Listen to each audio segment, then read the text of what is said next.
दोस्तों किसी भी तरीके के मैट्रिमोनियल डिस्प्यूट में दोस्तों जब भी पति या पत्नी के बीच में किसी तरीके का झूठा मुकदमा करा दिया जाता है, मान लीजिए पत्नी ने पति पर उसके घर वालों पर झूठा मुकदमा करा दिया या फिर दोनों साथ नहीं रहना चाहते हैं दोस्तों, ऐसे में क्या होता है दो तरीके, म्यूचुअल डाइवोर्स और कंटेस्टेड मतलब विवादित तलाक या फिर उसे आप एक तरफा तलाक भी कह सकते हैं दोस्तों। और हिंदू विवाह अधिनियम के तहत जो है विवादित तलाक के लिए दोस्तों वैलिड ग्राउंड्स क्या है दोस्तों, आज इस वीडियो में हम लोग यही समझने वाले हैं दोस्तों। जय हिंद, नमस्कार, मैं एडवोकेट आशीष मिश्रा।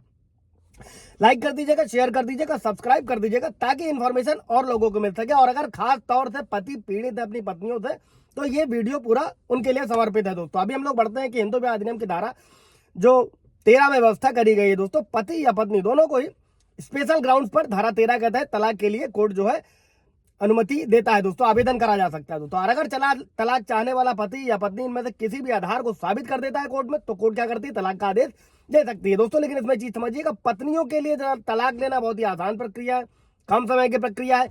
पतियों के लिए बहुत लंबी खिस्ती है दोस्तों। इस वीडियो को अगर आप अच्छे से समझेंगे तो आप अपने केस को हैंडल कर पाएंगे। और कोई जजमेंट चाहिए होगा आप लोगों को इससे रिलेटेड तो कमेंट कर दीजिएगा। इसके अलावा अपॉइंटमेंट भी बुक कर सकते हैं दोस्तों। तो सबसे पहला ग्राउंड जो अधिकतर सुनने में मिलता है जिससे पति पीड़ित होते हैं वह विचार दोस्तों, अडल्ट्री।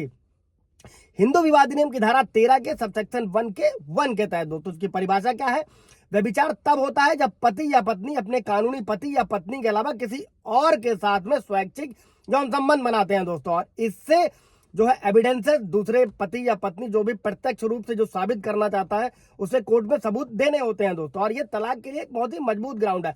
इस पर सुप्रीम कोर्ट के, हाई कोर्ट के अलग अलग जजमेंट हैं दोस्तों। अगर पत्नी व्यभिचार में रह रही है तो उसे मेंटेनेंस भी नहीं मिलेगा दोस्तों, लेकिन बशर्ते कि साबित करने की जिम्मेदारी पति पर होगी।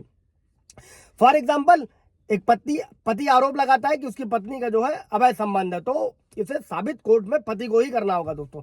दूसरा जो अमूमन सुनने में मिलता है दोस्तों, क्रुएल्टी एक बहुत ग्राउंड है जिसके तहत आप तलाक ले सकते हैं। इसकी व्यवस्था करी गई है धारा के 13 के 1 में दोस्तों।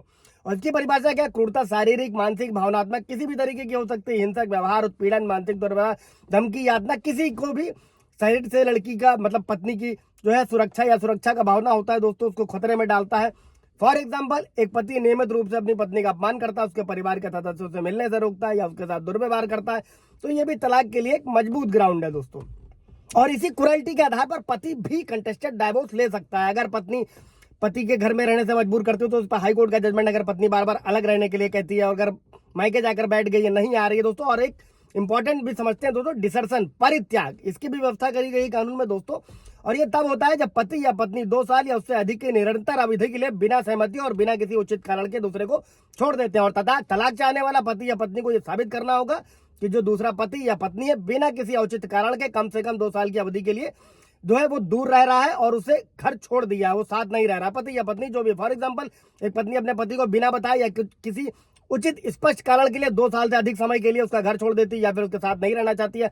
मान लीजिए आपने सेक्शन 9 डाला, पत्नी फिर भी नहीं आई, कोर्ट की डिग्री के बाद में भी वो अलग रह रही, तो इसको भी आप ग्राउंड बना सकते हैं डाइवोर्स के लिए दोस्तों। और पर मेरा वीडियो भी आप पीछे जाकर देख सकते हैं और हाई कोर्ट के जजमेंट भी, कॉपी चाहिए कि बताओ। इसके अलावा दोस्तों बहुत कम होता है दूसरे धर्म में धर्मांतरण करा लिया जाए, कोई मानसिक विकार हो, बीमारी हो, कोई लाइलाज बीमारी हो, कोई यौन रोग हो गया। अगर पति या पत्नी में से कोई भी एक यौन रोग से पीड़ित है जो लाइलाज है, तो दूसरा पति और पत्नी तलाक के लिए अर्जी दे सकता है। और तलाक चाहने वाले पति या पत्नी को ये साबित करना होगा कि रोग लाइलाज है और वैवाहिक जीवन के लिए दोस्तों ये मुश्किल है और असुरक्षित है और शरीर के लिए मतलब जीवन के लिए भी काफी गंभीर है दोस्तों। फॉर एग्जाम्पल, एक तरफा तलाक का भी व्यवस्था करी गई है दोस्तों। और विवाह का जो गैर संभोग है धारा उसमें व्यवस्था करी गई है। अगर पति या पत्नी में से कोई भी एक यौन संबंध बनाने से मना कर रहा है या असमर्थता जता रहा है या कर रहा है, इस पर भी हाई कोर्ट का जजमेंट है, इसमें भी तलाक लिया जा सकता है। तलाक के लिए एक मजबूत ग्राउंड है दोस्तों और ये वैलिड ग्राउंड है, ये लीगल ग्राउंड है। और ये तब लागू होता है जब कोई पति या पत्नी बिना उचित कारण के अपने वैवाहिक संबंध को बनाने से इनकार करता है या फिर पत्नियां मायके जाकर बैठ जाती हैं दोस्तों। इन सभी को